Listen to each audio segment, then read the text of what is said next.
mark the World Day for Overcoming Poverty, Papa Emile speaks in the name of all those who, like him, are condemned to silence by their extreme poverty. Partout dans le monde, l'on nous considère, nous les plus pauvres, comme des personnes. The poorest people like us in the world were considered insignificant. All the time, we see things being undertaken in our communities without being told what's happening. Our own experiences bring us close to people who can only express themselves through their suffering. Can we really overcome extreme poverty without those who are actually living it?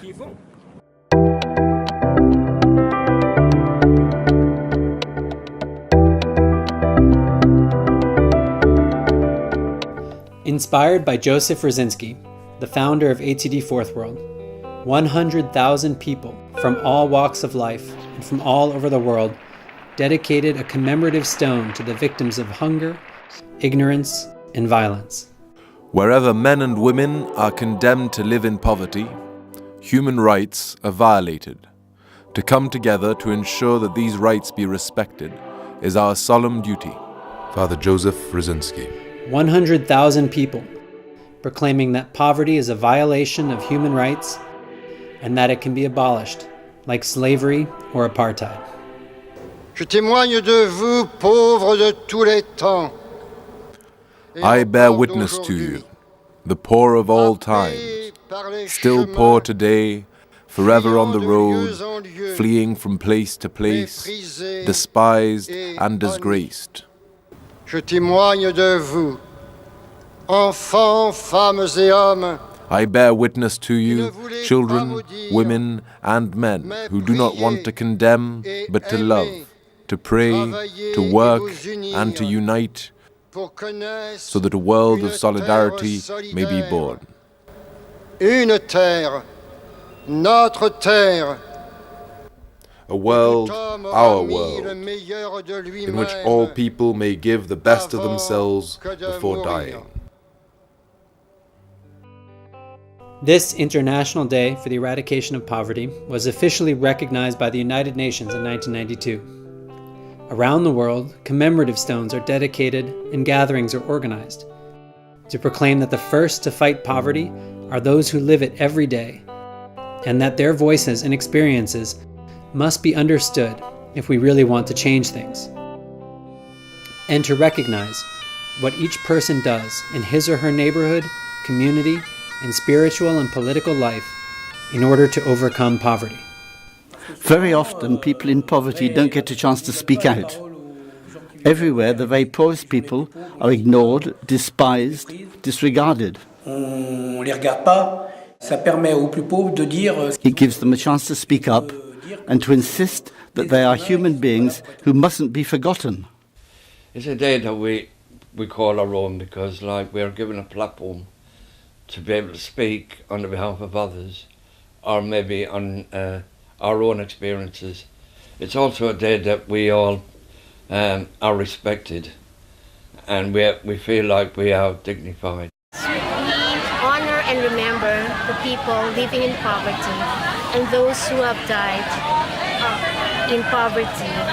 I've met so wonderful people who have struggled their whole lives in fighting poverty, but in spite of this, have remained very hopeful in their lives. So this is a source of strength for me and inspiration.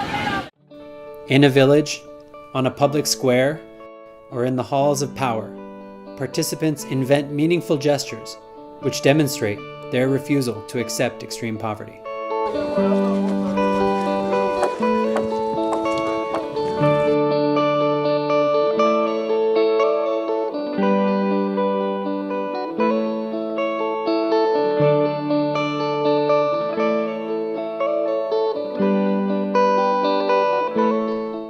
People living in poverty are front and center at each gathering. They are not simply guests, but active participants.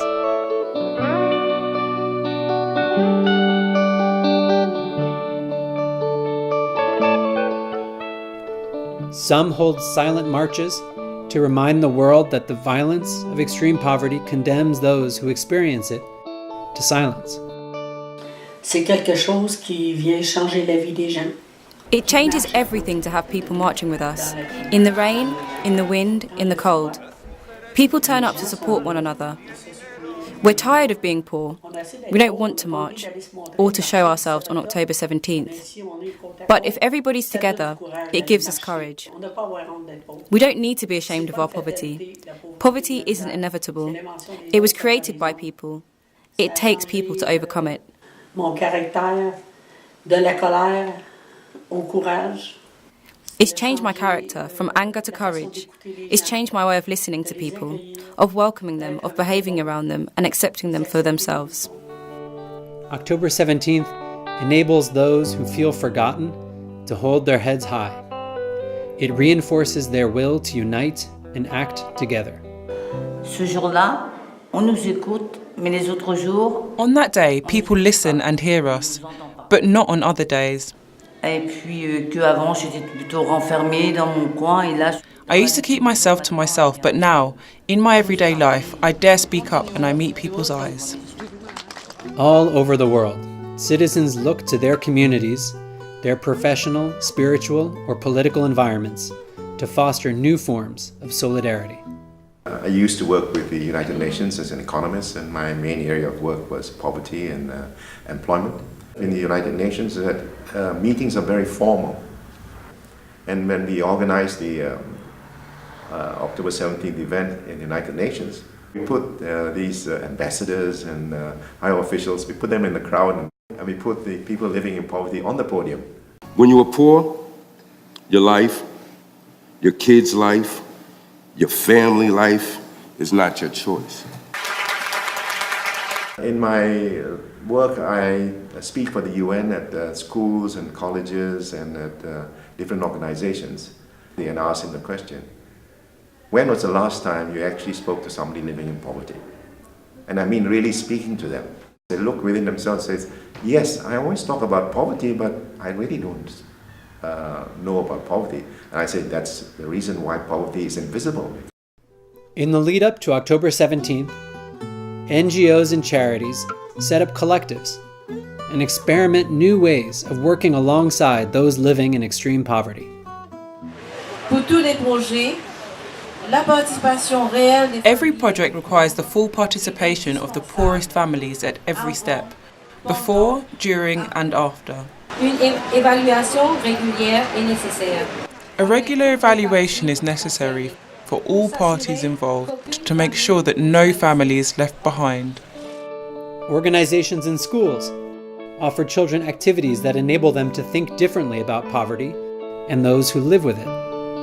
In Bukavu, the children of Tapori, ATD Fourth World's children's network, are involved in community radio, where they explain the actions they take in order to be the friends of those who have none.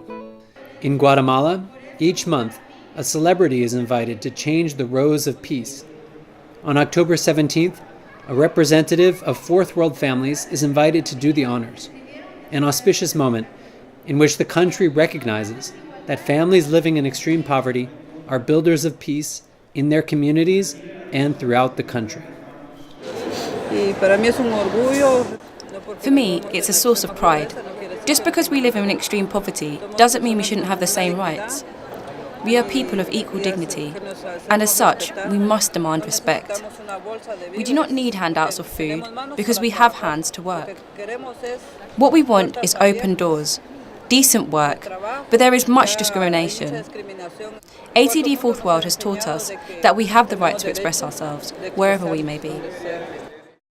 In some countries, prominent people are invited to react to what they hear on that day and how they feel challenged to commit ever more to the cause in their artistic, professional, religious, or political environments. It is important to get beyond alleviating poverty. It's important, or alleviating extreme poverty. It's important to eliminate poverty. And you can't eliminate poverty until you examine your economic policies, the connection between those policies and ethics and ecology and sustainability. Pour construire l'avenir durable du monde et mettre fin à la misère, nous devons To overcome extreme poverty and build a sustainable future for the world, we have to be determined to know people even poorer than ourselves. We have to understand their way of seeing the world. We must realize that we cannot leave people to fight poverty on their own. We need to bring together everybody's efforts. Today, in almost 50 countries, October 17th is no longer just a day or an event, but a crucial moment in the fight against poverty, which concerns us all.